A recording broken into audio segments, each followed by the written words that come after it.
Next comment हमारे पास उमर का है, वो कहते हैं सर एफ की पोजीशन कब तक एक्सपेक्टेड है, प्लीज गाइड। एफ ब्लॉक में पहले तो 2 साल तक इसका नक्शा आएगा, ये माइंड में रखें। 2 साल से पहले आ सकता है, 2 साल से ज्यादा लेट नहीं होगा। और हो सकता है प्रिज्म को पोजेशन देने के बाद डीएचए ने अगले ब्लॉक्स की तरफ जब जाएगा तो वो अगले ब्लॉक जो है इसका एफ जी आ सकता है। तो मैक्सिमम 1 साल तो इसके ऊपर वेट हमें करना पड़ेगा कि 1 साल से पहले यहाँ का नक्शा नहीं आएगा तो 2 साल तक इसको डीएचए जो है पोजेशन की तरफ ले जाएगा, एफ ब्लॉक को और जी ब्लॉक को। नेक्स्ट कमेंट हमारे पास डॉक्टर अतीक है, वो कहते हैं सर मार्केट अगस्त 2021 से डाउन है। डॉक्टर अतीक साहब, जो आपने सवाल किया ये इतना ज़बरदस्त सवाल है कि ये अक्सर लोग मुझे कॉल करके भी पूछते हैं और आज मैं उसकी एक वजह बताता हूँ कि वजह यहाँ पे हमारे जो कुछ ऐसे लोग जो हैं जो सिर्फ फाइलों का काम करते हैं या यहाँ से पैसा निकाल के बहरिया की तरफ या वो मुल्तान या डीएचए कोयटा इधर लेके जाते हैं। आप अगर एक चीज नोट करेंगे कि 2021 में जिस टाइम मार्केट का यहाँ पे डीएचए का रेट जा रहा था 3 करोड़ 3.25 करोड़ पे चला गया था, उस टाइम कोयटा जो था 27 लाख रुपए 28 लाख रुपए पे चल रहा था और बाकी बहावलपुर भी नीचे था। जहाँ पे ओपन एफिडेविट्स बिक रहे थे उनकी प्राइसेस नीचे थी। जिस टाइम डीएचए की प्राइसेस 3 करोड़ प्लस हो गई, यहां से लोगों ने पैसा निकाला और वो लेके चले गए कोयटा में। कोयटा का ओपन एफिडेविट उठाया, उन्होंने वहां की प्राइस 27-28 लाख से उठा के लेके चले गए 75 लाख 80 लाख पे और फिर वहां से पैसा निकाल के बहावलपुर में लेके चले गए। बहावलपुर की फाइल का रेट भी तकरीबन कोई 25-26 लाख रुपए का था, उसकी प्राइस भी 60-62 लाख रुपए पे लेके चले गए। अगर इन सारी चीजों को देखें, पैसा घूम रहा होता है कि पेशावर से निकला कोयटा, कोयटा से निकला बहावलपुर, अब कोयटा के ऊपर स्टॉप आ गया है क्योंकि कोयटा की बैलेट आ रही है।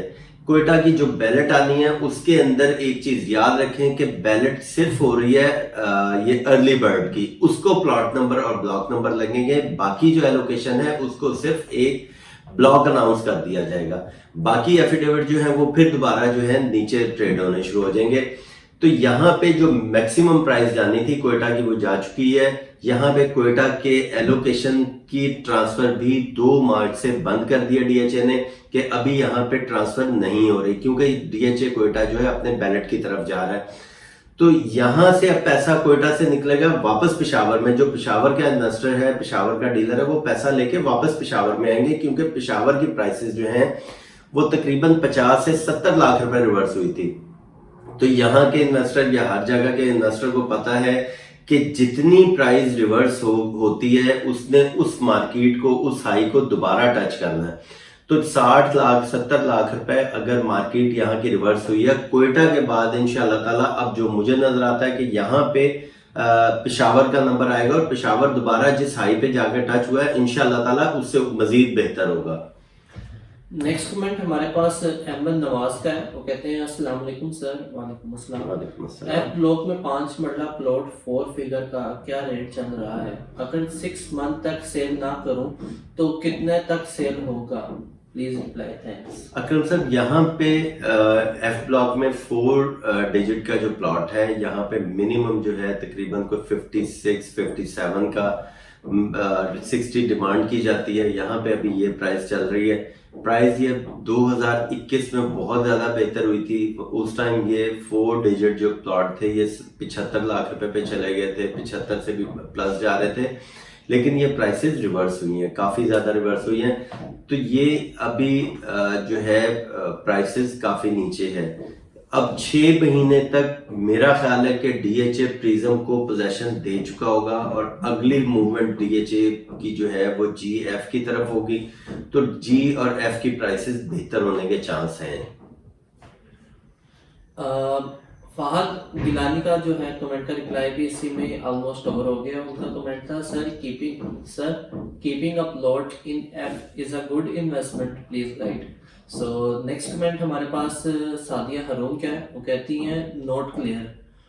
नॉन पोजेशन प्लॉट्स पे विद होल्डिंग टैक्स 3 लाख पर मरला।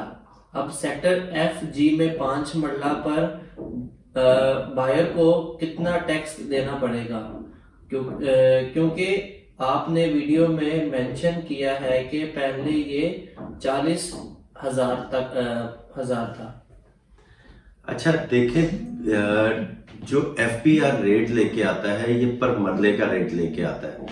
तो यहाँ पे 3 लाख रुपए मरला, 3 लाख रुपए मरला यहाँ पे रेट है नॉन पोजेशन एरिया का, यानी जहाँ पे अभी जिन ब्लॉक्स में पोजेशन नहीं है उसमें प्रिज्म भी आ जाता है, बाकी आई ब्लॉक तक रेट है, ये इसका ब्लॉक्स चले जाते हैं। तो 15 लाख रुपए इसका बनता है 5 मरले के ऊपर। तो 15 लाख का अगर हम 1% निकालेंगे, अगर आप फाइलर हैं 1%, नॉन फाइलर हैं तो 2% आपको इसका विद होल्डिंग टैक्स परचेजर को सेलर को पे करना था, सेलर को विद होल्डिंग टैक्स पे करना है, परचेजर को एडवांस टैक्स पे करना है।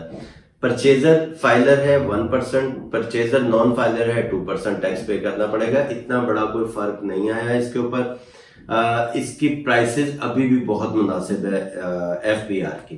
तो लास्ट हमारे पास 2 कमेंट्स हैं, वो तनसीर हुसैन के हैं। वो कहते हैं सर मंगला गैरिजन के क्या अपडेट्स हैं, प्लीज कोई वीडियो बना लें। और सादत रिजवी, अस्सलाम वालेकुम सर। वालेकुम अस्सलाम। मंगला में 10 मरला रेट क्या इन्वेस्टमेंट के लिए ठीक है? यहाँ पे मंगला के ऊपर वाकई मैंने वीडियो बनानी है और मैं इंशाल्लाह ताला उसके अंदर रेट्स भी सारे बताऊंगा। इस टाइम जो मंगला का 5 मरले का रेट चल रहा है 9,10,000 पे है कॉस्ट ऑफ लैंड, 10 मरले का 15,10,000 पे रेट है कॉस्ट ऑफ लैंड, और 1 कनाल का 27,60,000 पे रेट चल रहा है। तो इस टाइम अगर हम पूरे पाकिस्तान में देखें तो इतना कम रेट किसी सोसाइटी का नहीं है। 5 मरले, 10 मरला और 1 कनाल का।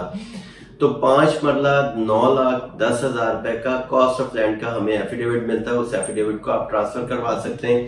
इसके ऊपर एक पूरी मैं इंशाल्लाह ताला वीडियो बनाता हूँ मंगला के ऊपर, और वो भी आप जरूर देखिएगा। सो दैट्स इट व्यूअर्स, यहाँ पर जो है हमारे कमेंट्स खत्म होते हैं। और फर्दर अगर आपको कोई इन्फॉर्मेशन लेनी है तो स्क्रीन के ऊपर अदनान भाई का नंबर आपको शो हो रहा है, आप डायरेक्टली उनको कॉल करके या व्हाट्सएप करके इन्फॉर्मेशन गैदर कर सकते हैं। और फाइल्स के रेट के लिए जो लिंक है वो डिस्क्रिप्शन में शेयर कर दिया है। और एज वेल आपसे रिक्वेस्ट है कि हमारा जो फेसबुक पेज और इंस्टाग्राम पेज है उसको भी लाइक कर लें, उसके ऊपर भी जो है नोटिफिकेशंस आती रहती हैं। So thank you so much for watching our videos and keep supporting us like this. अल्लाह हाफिज।